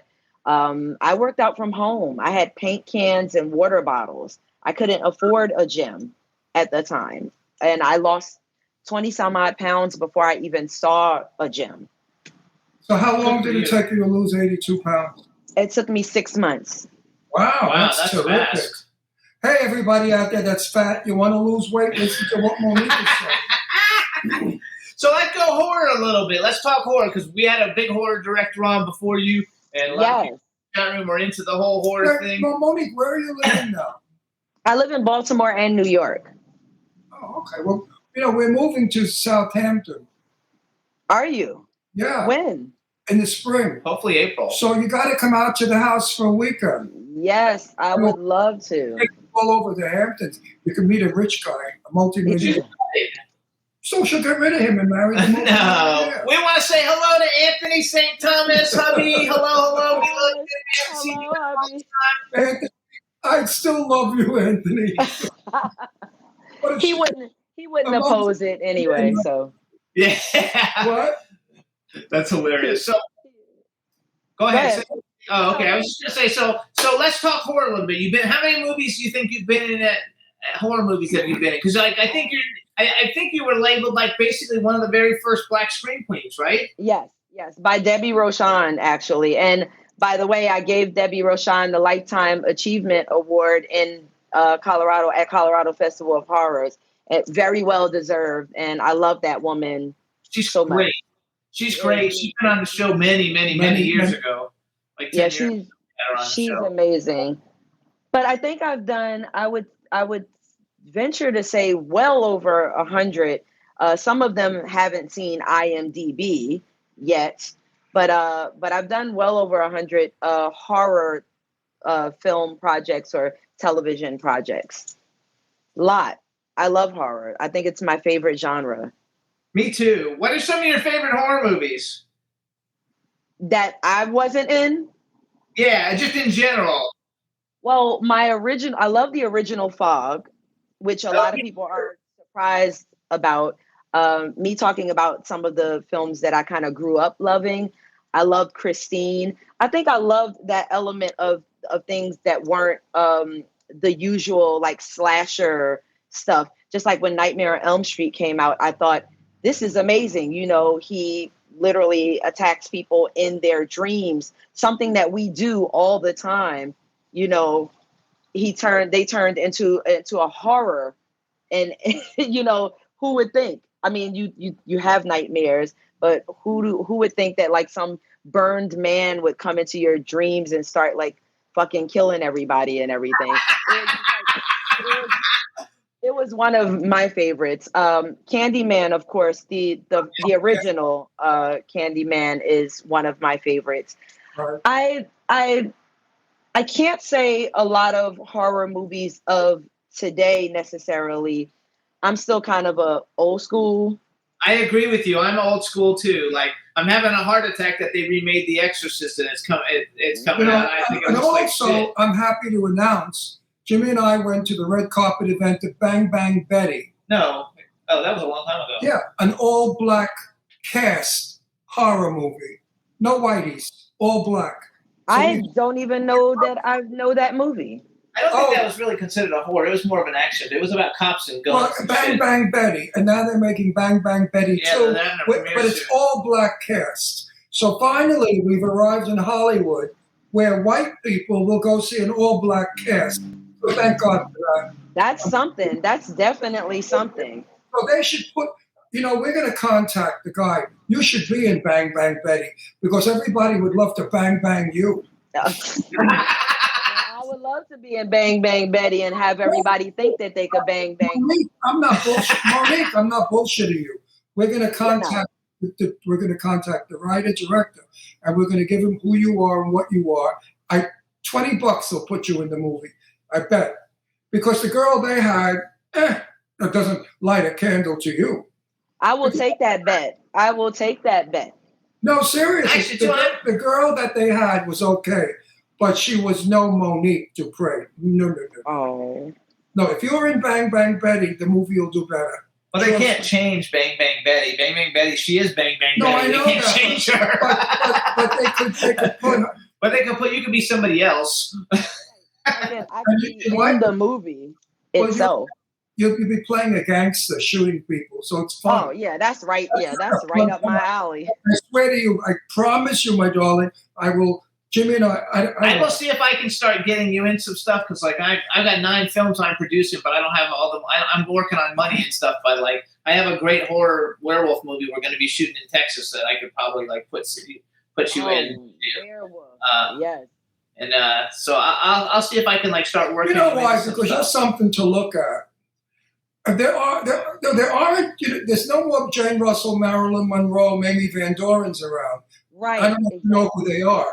But you are absolutely, any man that looks at you does not want to have tea with you.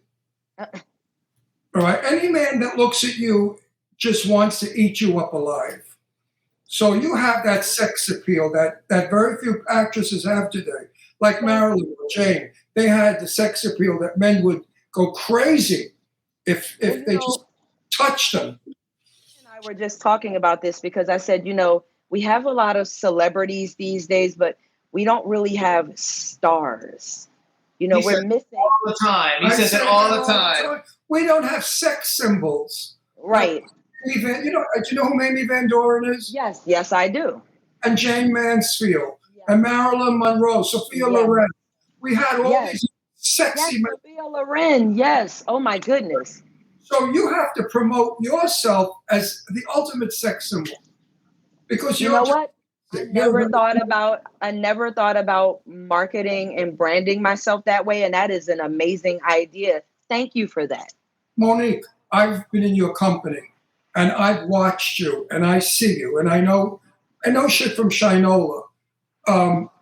You are probably, besides Cece Pennington, who's a black singer. Yes, I know Cece Pennington. Yes. She's a good friend of ours. She's a good friend of mine. I think she's a beautiful woman. But she comes close to you, but not quite you. Cece could be very sexy. I've seen Cece in some gowns and stuff where she really put herself together and looked hot. But you're probably one of the most sexiest black women I've met. Thank you. Seriously. No, I think we need to get you in. You know, one thing I would love to see you in Bang Bang Betty. One thing that would be we've been invited to the next movie they're making, the premiere. One thing that would be fun would be to get you in some a little bit bigger horror movies where you have more of a starring role as opposed to being one of an ensemble. Let the movie more revolve around you a little bit more. And we can make you the snuff queen, that you get men and you suffocate them with your boobs and they die.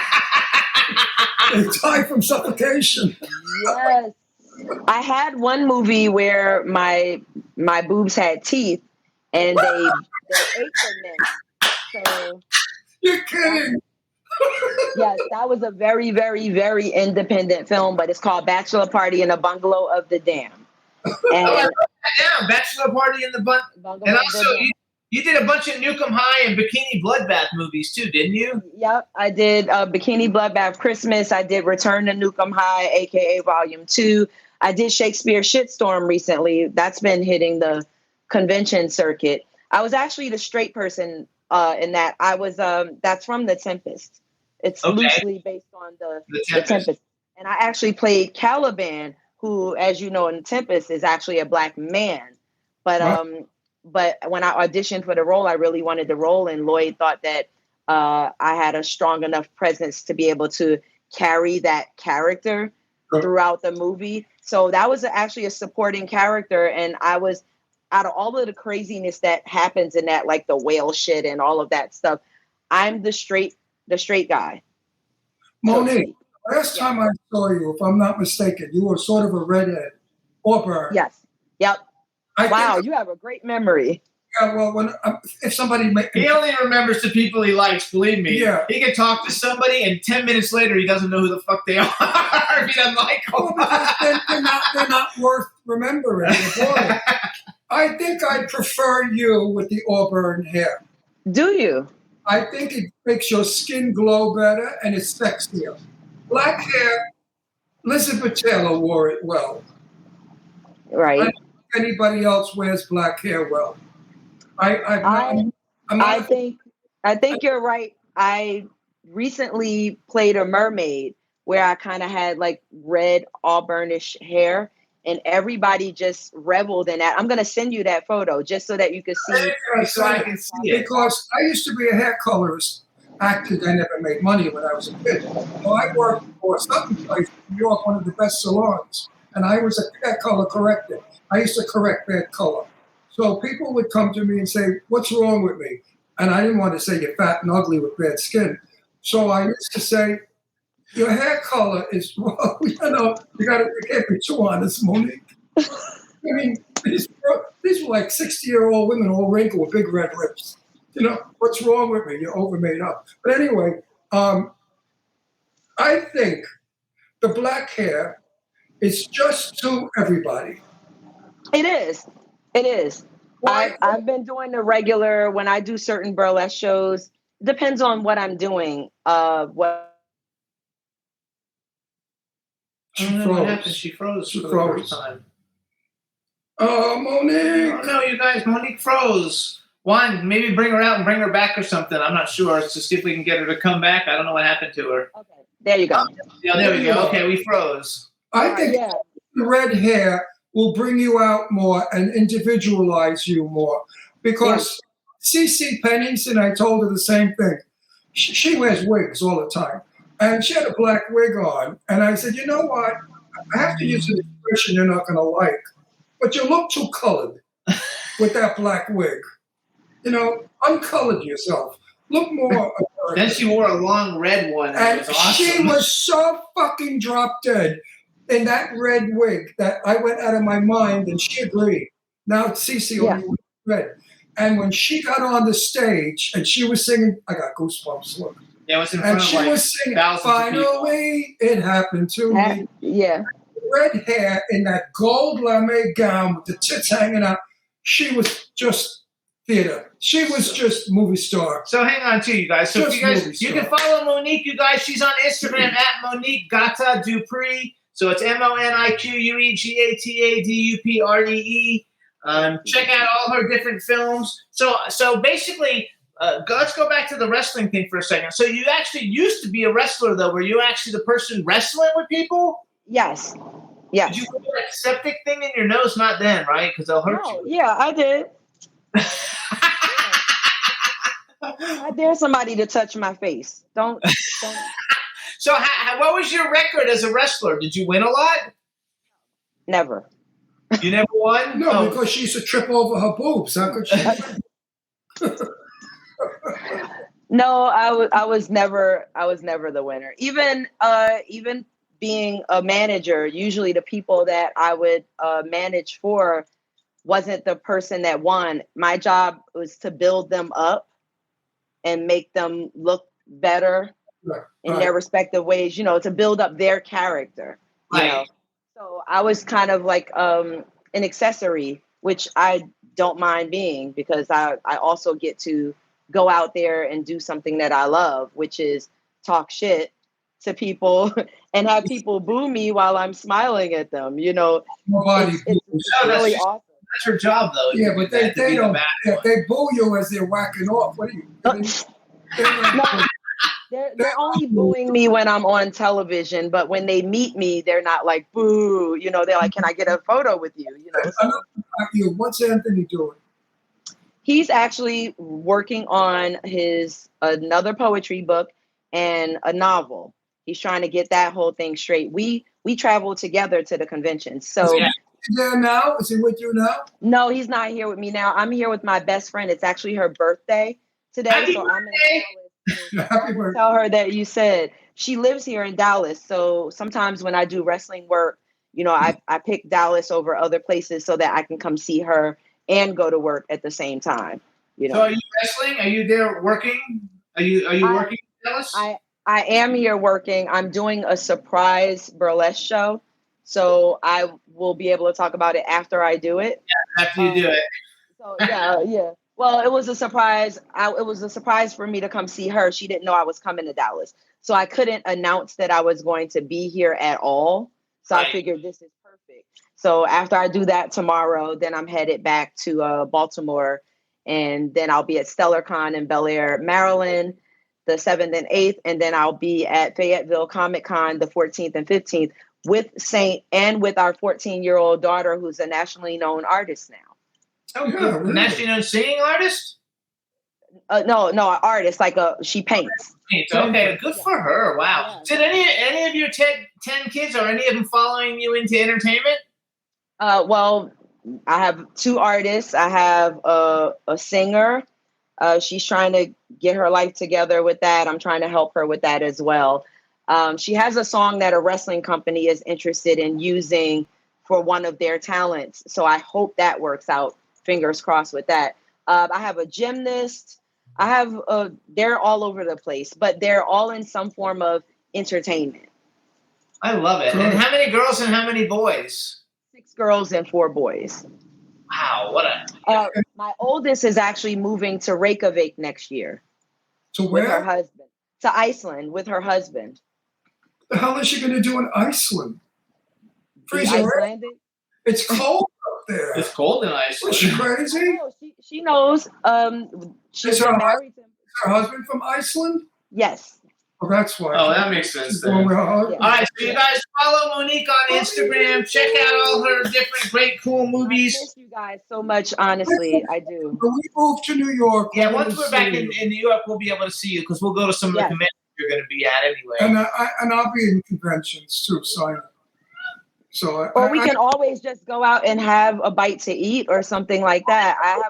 We're going to go out clubbing. We're going to go clubbing. Are you kidding me? Yes. We're going to go out dancing. All right, everybody, show me Gata Dupree, the T-H-A, the original Gata. Thank you so much. Please give our best to Anthony and the family and have a great show and a great birthday party. And we'll see you soon. Thanks. Bye. It's okay, Astro. Bye, Monique. Hey, everybody. Thanks so much for tuning in. We had a great show today with Adam Marcus and Monique Dupree. We want to thank everybody for tuning in. Thanks for being in the chat room, all you guys. And hope everybody has a great weekend. We'll see you next week. Bye, everybody. Bye. So bad can turn out to be so wrong. in the mix? Yeah, we in the mix. It's another episode. Here we go. The Jimmy Star Show with Ron Russell. Interviewing the hottest, newest, and truest of today's celebrities. Make sure to subscribe so you can get notified weekly. Jimmy Star, he's the king of cool. Ron Russell, he's a gorgeous dude. Chat room is live and you would be a fool not to vibe with us at the Jimmy Star Show with Ron Russell. Come watch it live on W4CY Radio. Miss some past episodes? Download on iTunes. The Jimmy Star Show with Ron Russell. It's the Jimmy Star Show with Ron Russell.